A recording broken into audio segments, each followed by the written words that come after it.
Dans cette vidéo, on va voir comment construire un intervalle de confiance pour estimer un poids de contenants qui sont remplis par une machine. Donc notre population, c'est les contenants remplis par une machine. On imagine donc un contenant qui va être rempli par la machine. Il y aura un poids de remplissage. Et bien entendu, si on regarde toute la production de la machine, on aura une certaine moyenne. Et puis un certain écart type qui nous est donné.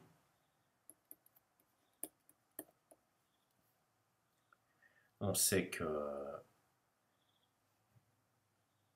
le poids obéit à une loi normale. Donc, si on prend un échantillon, eh bien, plusieurs échantillons, la moyenne de ces échantillons va aussi obéir à une loi normale, surtout que dans le cas précis, on suppose qu'on va prendre un grand échantillon, donc un échantillon de 100 pièces, qui nous donne un poids moyen de 49,7 grammes. Donc on va travailler avec l'écart type de la population et la moyenne d'un échantillon. On sait que la distribution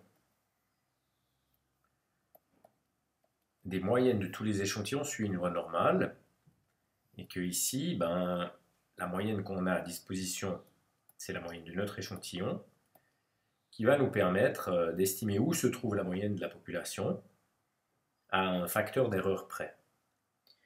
Le niveau de confiance qu'on nous donne ici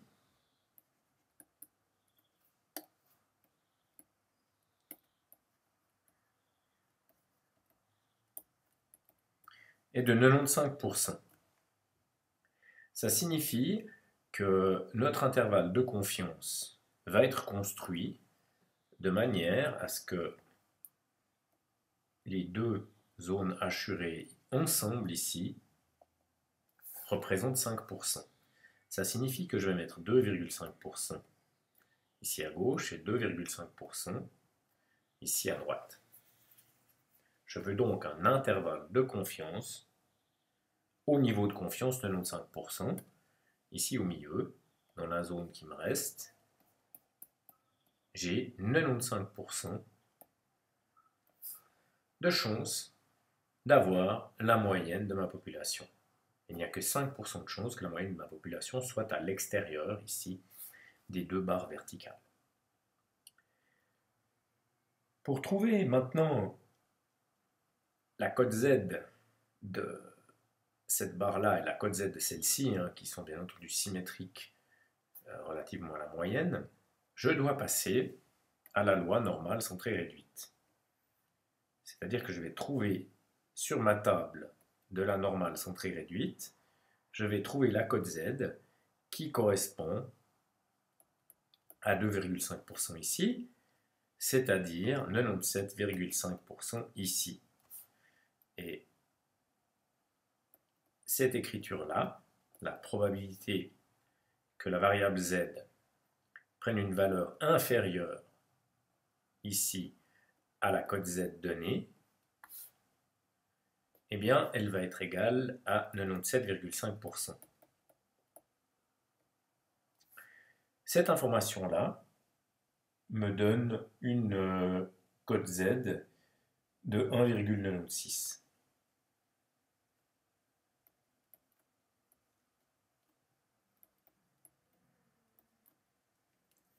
Ça signifie que sur cette normale ici,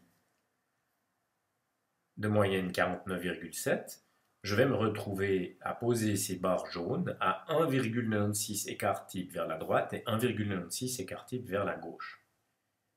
Quel est maintenant l'écart type de cette distribution de moyenne?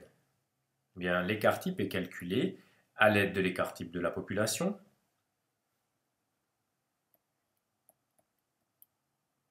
et de la taille de l'échantillon.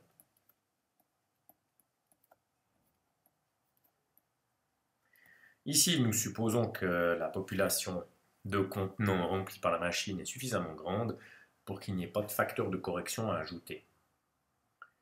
J'obtiens ici 0,7 divisé par 10, ce qui me donne 0,07. Pour trouver les deux barres ici, je dois donc multiplier 0,07 par 1,96, ce qui me donne une marge d'erreur d'environ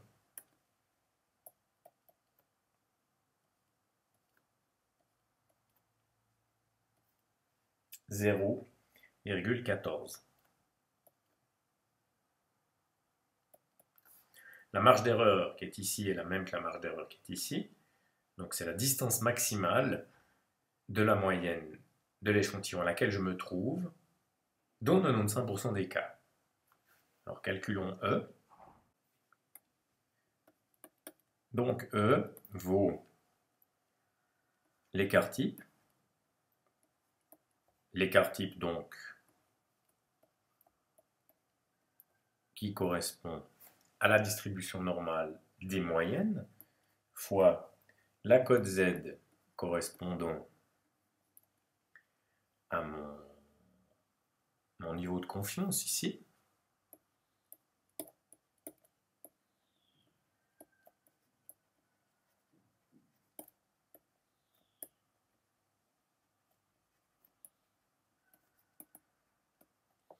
Ce qui me donne environ 0,14.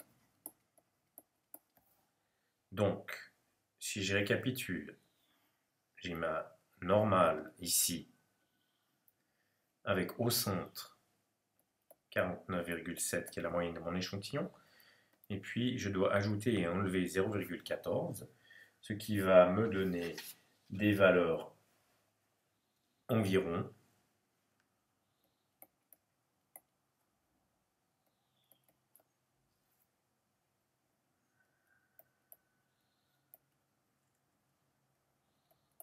49,7 plus 0,14, 49,84, 49,56. Et donc, ceci représente maintenant mon intervalle de confiance entre 49,56 et 49,84.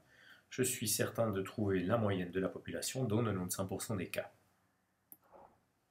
Donc, je n'en suis pas certain, en fait.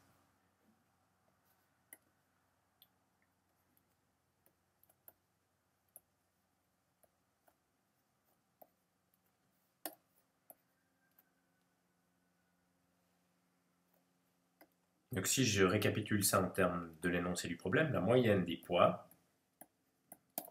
des contenants remplis par la machine se trouve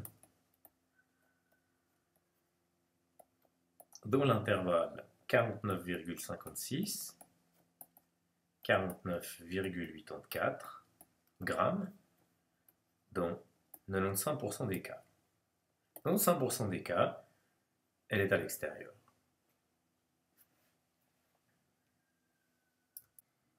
On peut encore parler de marge d'erreur et de risque d'erreur.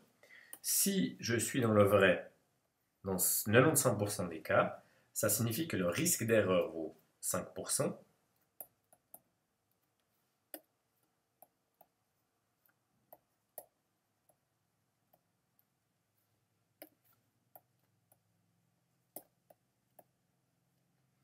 Et puis, quelle est ma marge d'erreur? Ma marge d'erreur, c'est la distance maximale à laquelle je me trouve de ma cible.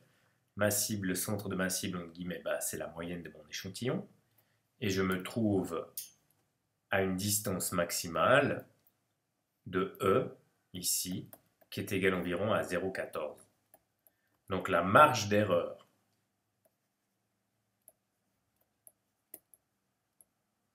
ici, c'est 0,14. Et le risque d'erreur, c'est 5%.